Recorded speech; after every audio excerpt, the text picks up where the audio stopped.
Welcome back to Study Learner. ये समसामयिकी घटना चक्र सितंबर और अक्टूबर का करंट अफेयर है। टॉपिक है पहली स्वदेशी हाइड्रोजन फ्यूल सेल बस।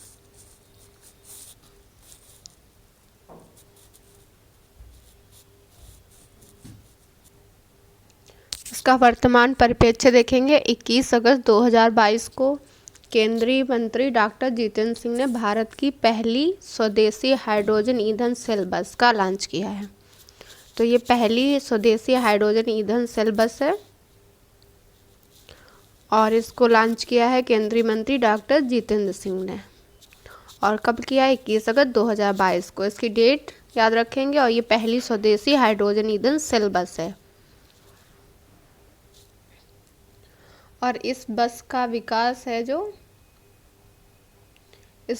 विकास वैज्ञानिक तथा औद्योगिक अनुसंधान परिषद CSIR तथा पुणे स्थित कंपनी KPIT लिमिटेड द्वारा किया गया है। तो ये बस है जो इसका विकास किया गया वैज्ञानिक तथा औद्योगिक अनुसंधान परिषद CSIR और पुणे में स्थित एक कंपनी है KPIT लिमिटेड द्वारा किया गया है।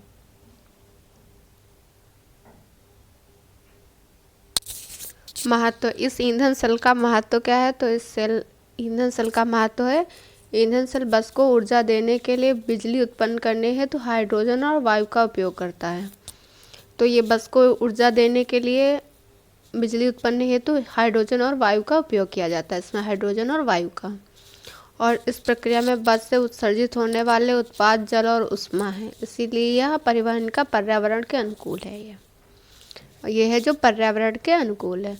यदि हाइड्रोजन बस से अन्य परंपरागत ईंधन से चलने वाली बसों की तुलना की जाए तो लंबी दूरी के मार्ग पर चलने वाली एक डीजल बस आमतौर पर वार्षिक 100 टन कार्बन डाइऑक्साइड का उत्सर्जन करती है। तो ये है जो बस बनाई गई है, पर्यावरण के अनुकूल है और इसमें है हाइड्रोजन और वायु का उपयोग किया गया है। ये याद रखेंगे।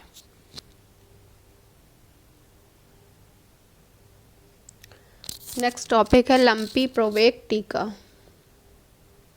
लंपी प्रोवेक टीका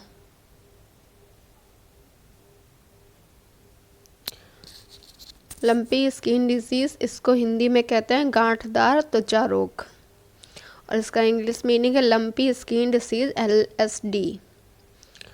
GAVI Gavi the vaccine alliance के अनुसार LSD कैप्रीवॉक्स वायरस नामक विषाणु के कारण उत्पन्न होता है। तो वायरस का नाम है कैप्रीपॉक्स वायरस। ये वायरस का नाम है कैप्रीपॉक्स वायरस, जो विश्व भर में पशुधन के लिए उभरता खतरा, ये पशुओं में होता है। दूसरे शब्दों में कहें, यह रोग मवेशियों में होने वाला एक संक्रामक रोग है जो पॉक्सवीरिडे परिवार के वायरस से उत्पन्न होता है। तो यह है जो रोग मवेशियों में होता है, जो एक संक्रामक रोग है और ये वायरस का परिवार का है पॉक्सवीरिडे परिवार का। और इस वायरस को है जो निथलिंग वायरस भी कहा जाता है। इसे कहते हैं निथलिंग वायरस भी कहते हैं। यह आनुवांशिक रूप से गोट पॉक्स और सीप पॉक्स वायरस परिवार से संबंधित है। आनुवांशिक रूप से इसका संबंध है जो गॉट पॉक्स और सीप पॉक्स।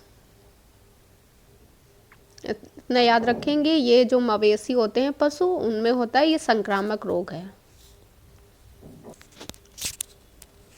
वर्तमान में भारत के गुजरात, राजस्थान, पंजाब, हरियाणा, उत्तर प्रदेश तथा आंध्र प्रदेश सहित कई राज्यों में इस रोग का प्रकोप देखने को मिल रहा है।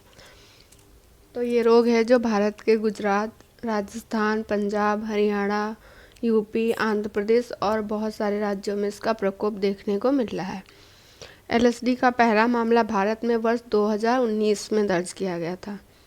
तो इसका पहला मामला है 19 में दर्ज किया गया था 2019। अब इसका वर्तमान परिप्रेक्ष्य देखेंगे।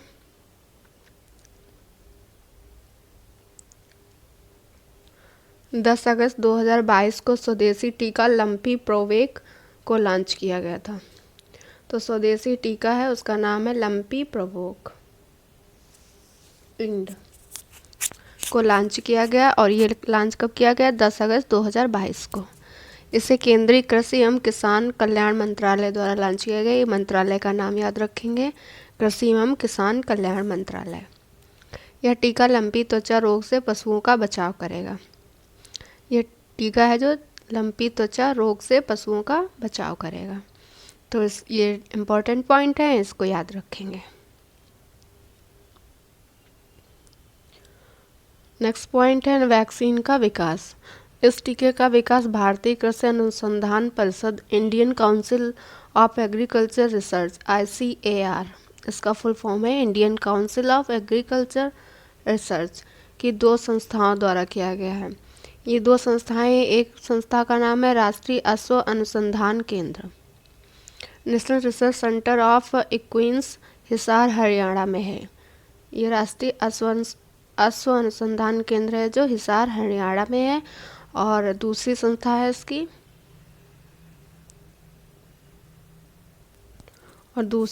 है इसकी भारतीय पशु चिकित्सा अनुसंधान संस्थान, Indian veterinary research institute IVRI, Izzatnagar, Bareilly. ये बहुत बार पूछा भी गया है कि भारतीय पशु चिकित्सा अनुसंधान संस्थान कहाँ है, तो ये है इज्जतनगर, बरेली में। तो इसके लिए 2 संस्थाएं बनाई गई थी, एक वो अश्व वाली जो हिसार हरियाणा में थी, पहली वाली थी जो हिसार हरियाणा में, और सेकेंड इज्जतनगर, बरेली। तो ये दोनों संस्थाओं के नाम याद रखेंगे और उनके फुल फॉर्म भी। नेक्स्ट टॉपिक है प्रथम स्वदेशी QHPV टीका। टीके का नाम है QHPV टीका। 1 सितंबर 2022 को केंद्रीय विज्ञान एवं प्रौद्योगिकी मंत्रालय के अधीन जैव प्रौद्योगिकी विभाग ने भारत के प्रथम स्वदेशी QHPV के टीके के वैज्ञानिक पूर्ण साइंटिफिक कंप्लीटेशन की घोषणा की है। तो ये टीका है प्रथम स्वदेशी QHPV, इसका नाम याद रखेंगे। और मंत्रालय है विज्ञान एवं प्रौद्योगिकी मंत्रालय, 1 सितंबर 2022 को।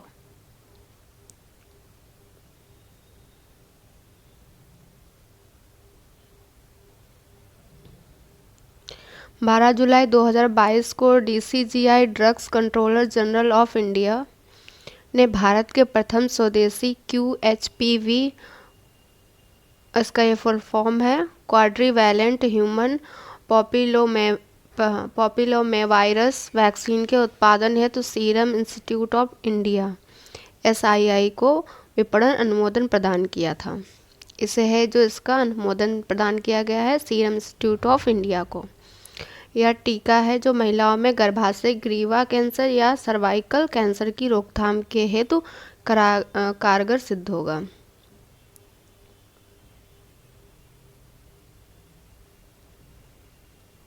यह टीका है जो महिलाओं में सर्वाइकल कैंसर होता है उसकी रोकथाम के लिए बनाया गया है।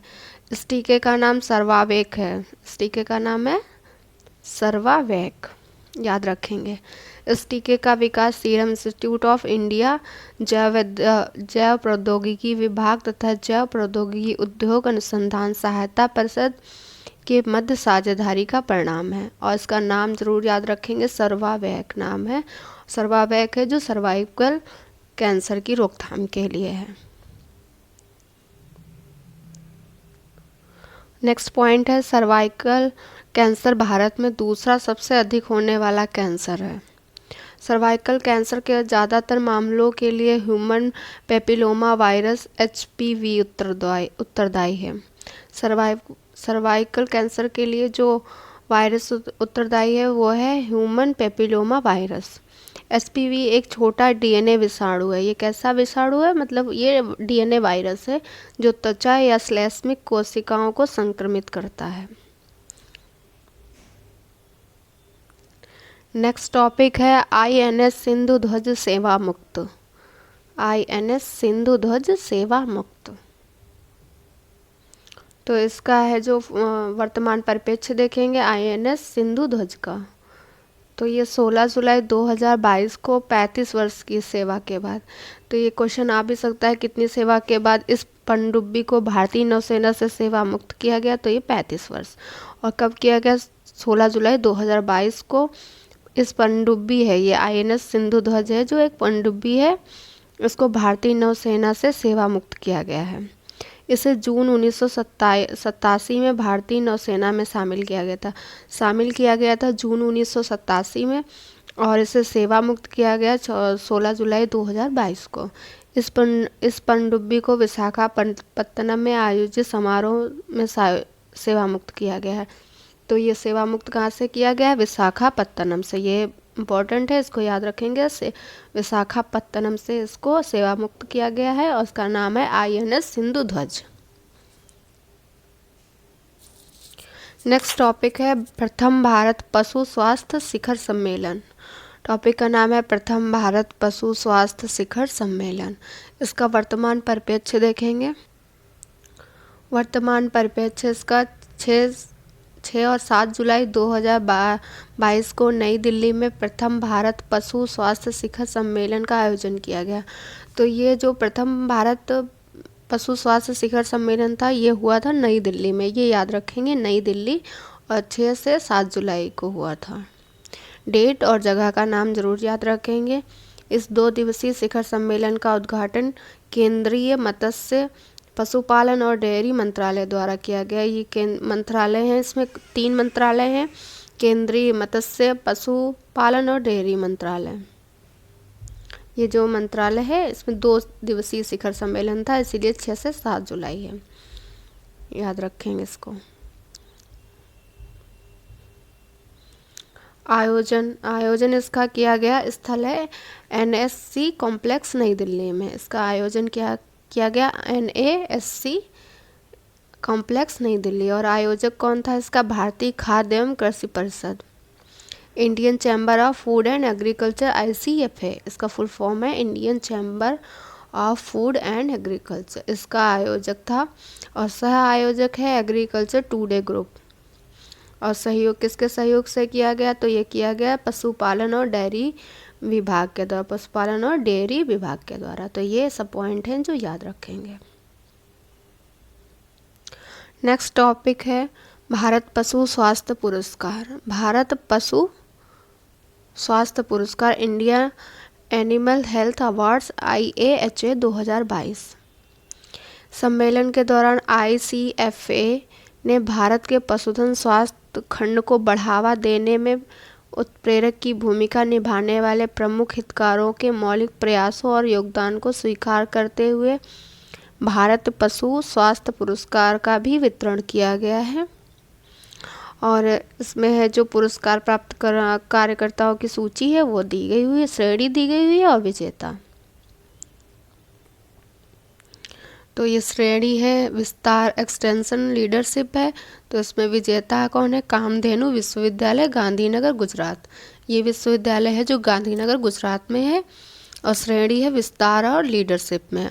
और इनोवेशन मतलब नवाचार लीडरशिप में किसको मिला है? वो मिला है Zenex Animal Health India Ahmedabad को। ये विजेता उनके नाम है, ये श्रेणी है, किस श्रेणी में मिला है? प्रौद्योगिकी लीडरशिप मतलब टेक्नोलॉजी में है जो आयुर्वेद लिमिटेड नई दिल्ली को मिला है, आयुर्वेद। तो ये याद रखेंगे, किस श्रेणी याद रखेंगे और विजेता का नाम याद रखेंगे। नेक्स्ट टॉपिक है वरुण भारत का यात्री ड्रोन। वरुण है जो भारत का पहला यात्री ड्रोन है। इसके बारे में इसका वर्तमान परिप्रेक्ष्य पहले देखेंगे। तो इसका वर्तमान परिप्रेक्ष्य यह है जुलाई 2022 में प्रधानमंत्री नरेंद्र मोदी ने भारत के पहले स्वदेशी यात्री ड्रोन, उसका नाम है वरुण, जो भारत का पहला स्वदेशी यात्री ड्रोन है, इसका नाम है वरुण। और जुलाई 2022 में प्रधानमंत्री मोदी ने इसका अनावरण किया। अनावरण कहाँ से किया गया? इसका अनावरण डॉक्टर अंबेडकर इंटरनेशनल सेंटर नई दिल्ली में 18 से 19 जुलाई 2022 को नौसेना, नौचार और स्वदेशी संगठन द्वारा आयोजित किया गया। ये तो आयोजन किया गया इसका डॉक्टर अंबेडकर इंटरनेशनल सेंटर नई दिल्ली में, और किसके द्वारा वो किया गया? नौसेना, नौचार और स्वदेशी संगठन नेवल इनोवेशन एंड इंडिजिग्नेशन ऑर्गेनाइजेशन के द्वारा किया गया था। तो वरुण एक स्वायत्त मल्टी कॉप्टर ड्रोन है। कैसा है? स्वायत्त मल्टी कॉप्टर ड्रोन है, ये याद रखेंगे, जो एक यात्री को वहन करने में सक्षम है। ये भारत का पहला स्वदेशी यात्री ड्रोन है, इसका नाम वरुण है, याद रखेंगे। इसकी विशेषता है ड्रोन की, यह एक पायलट रहित ड्रोन है। इसका संचालन रिमोट से किया जाता है। इसमें एक व्यक्ति को वहन करने की क्षमता है। यह अपने साथ 130 किग्रा तक पेलोड ले जा सकता है। यह 25 किलोमीटर तक की दूरी तय कर सकता है। इसे लगभग 25 से 30 मिनट तक उड़ाया जा सकता है। यह ड्रोन तकनीकी खराबी के बाद भी सुरक्षित लैंडिंग में सक्षम है। आपात स्थिति में इसका पैराशूट अपने आप खुल जाएगा, जो इसे सुरक्षित रूप से लैंड कराएगा। इसमें 4 ऑटो पायलट मोड हैं। कितने ऑटो पायलट मोड हैं? 4 हैं, जो कुछ गड़बड़ी होने की स्थिति में भी इसके लगातार उड़ने की क्षमता को बरकरार रखेंगे। तो इसके कुछ ये पॉइंट थे, इन्हें एक बार देख लेंगे। कुछ अब नया टॉपिक है चर्चित व्यक्ति और चर्चित स्थल, संघ, संगठन, योजना, परियोजना, ऑपरेशन, अभियान, चर्चित पुस्तकें, पुरस्कार, शब्द, संक्षेप तथा ये सब। तो चर्चित व्यक्ति के बारे में पढ़ेंगे। तो चर्चित व्यक्ति है महारानी एलिजाबेथ द्वितीय। तो महारानी एलिजाबेथ द्वितीय यूके पर सबसे लंबे समय तक शासन करने वाली महारानी थी। इनका निधन हुआ 8 सितंबर 2022 को, और ये सबसे लंबे समय तक शासन करने वाली महारानी थी। इनका जन्म 21 अप्रैल 1926 को लंदन के मे फेयर में हुआ था। लंदन में 21 अप्रैल 1926 को।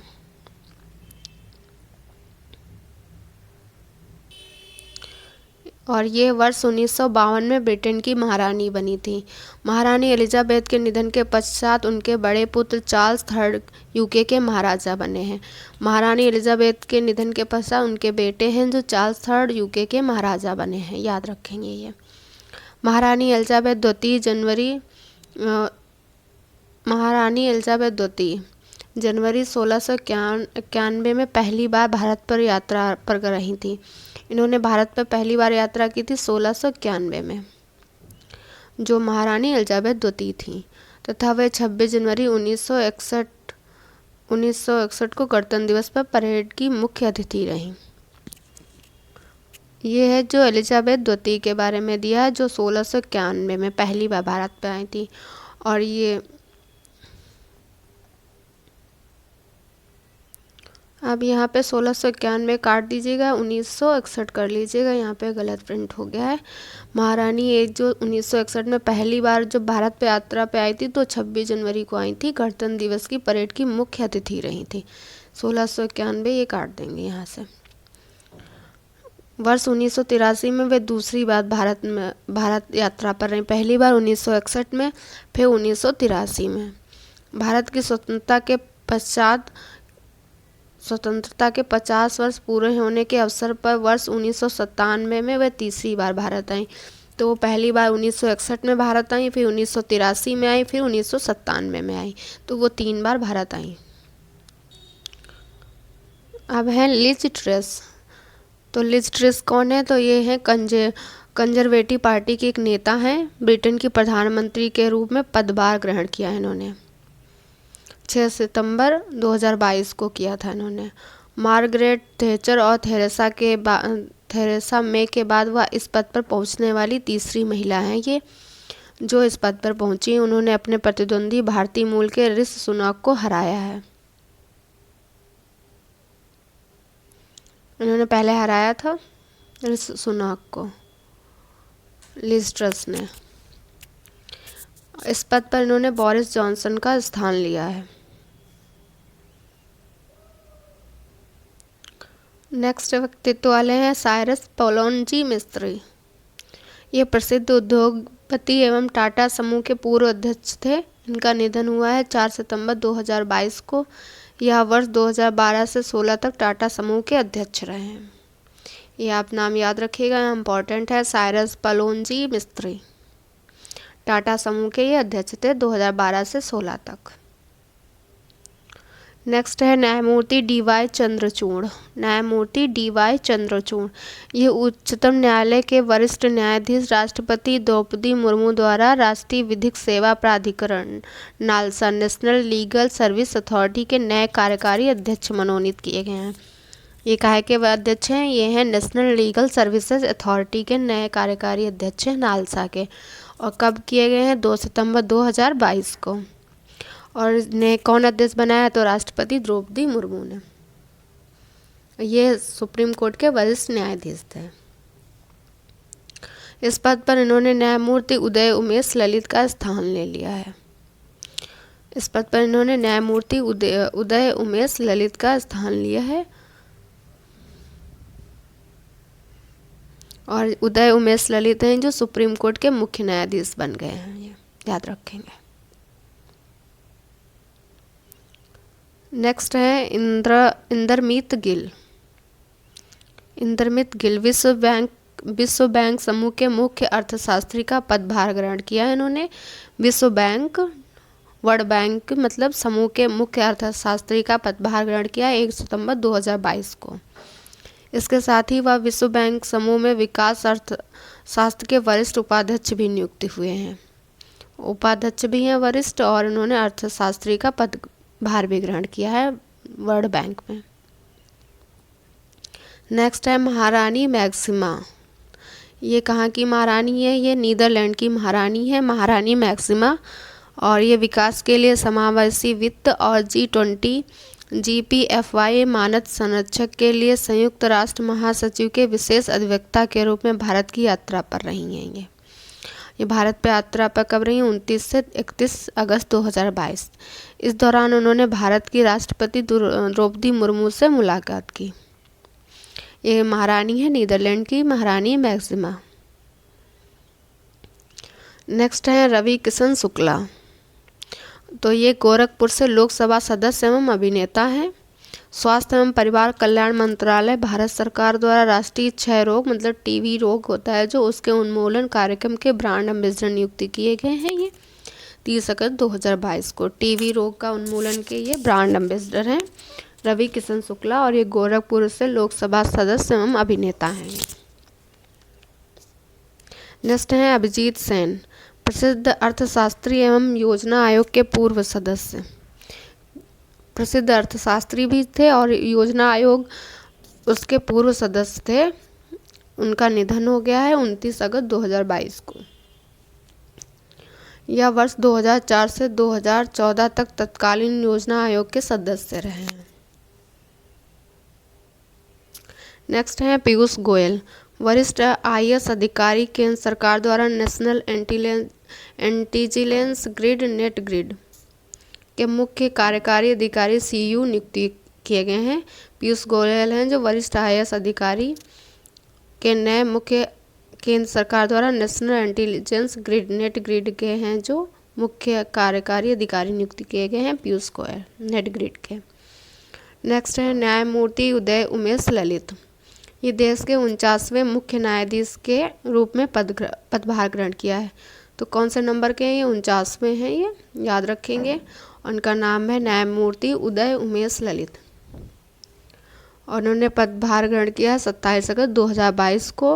और उन्होंने न्यायमूर्ति NV रमन्ना का स्थान लिया है जो कि 48वें नंबर के थे। ये इनका नाम है उदय उमेश ललित।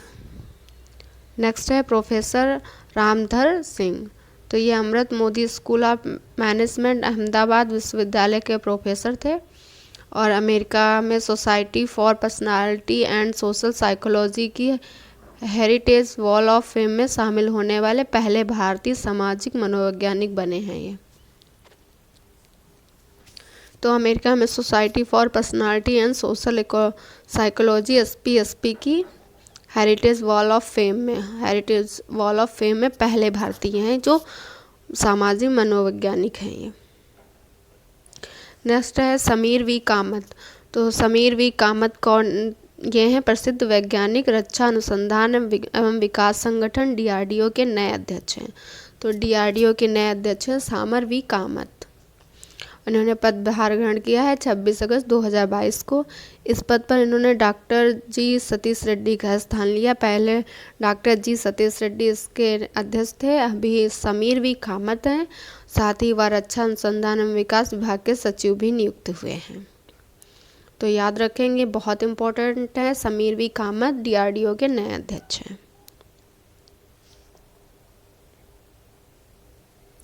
नेक्स्ट है के.वी. सुब्रमण्यम। तो के.वी. सुब्रमण्यम है प्रसिद्ध अर्थशास्त्री, भारत सरकार के पूर्व मुख्य आर्थिक सलाहकार हैं। ये केंद्र सरकार, अंतर्राष्ट्रीय मुद्रा कोष IMF, भारत के नए कार्यकारी निदेशक हुए हैं। तो IMF के ये भारत के नए कार्यकारी निदेशक नियुक्त हुए हैं 25 अगस्त 2022 को।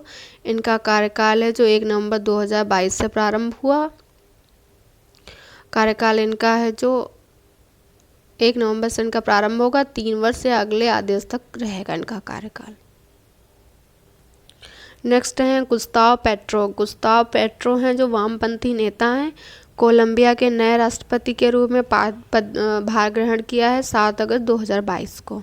इस पद पर इन्होंने इवान डिक्यू का स्थान लिया है। पहले इवान डिक्यू थे कोलंबिया के राष्ट्रपति, अभी हो गए हैं गुस्ताव पेट्रो।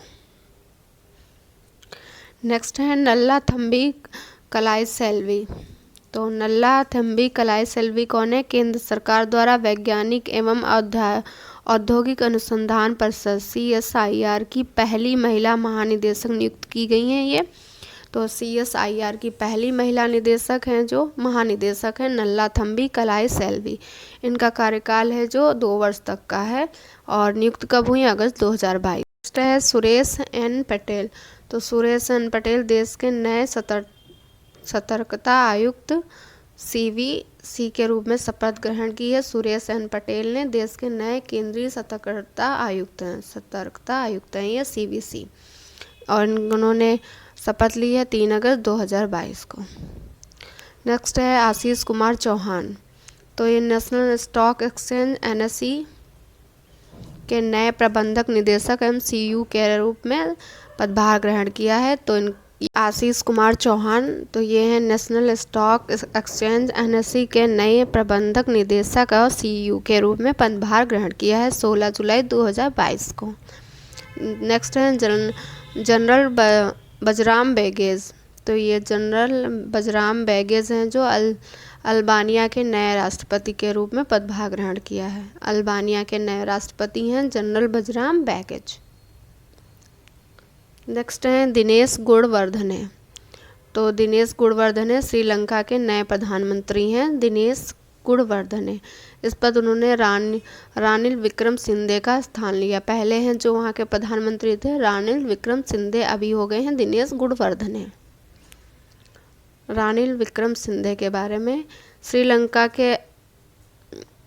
रानिल विक्रमसिंघे श्रीलंका के नए राष्ट्रपति के पदभार ग्रहण किया है। इस पर उन्होंने गोटबाया राजपक्षे का स्थान लिया है। रानिल विक्रमसिंघे हैं जो श्रीलंका के नए राष्ट्रपति हैं और इन्होंने पद लिया है गोटबाया राजपक्षे का।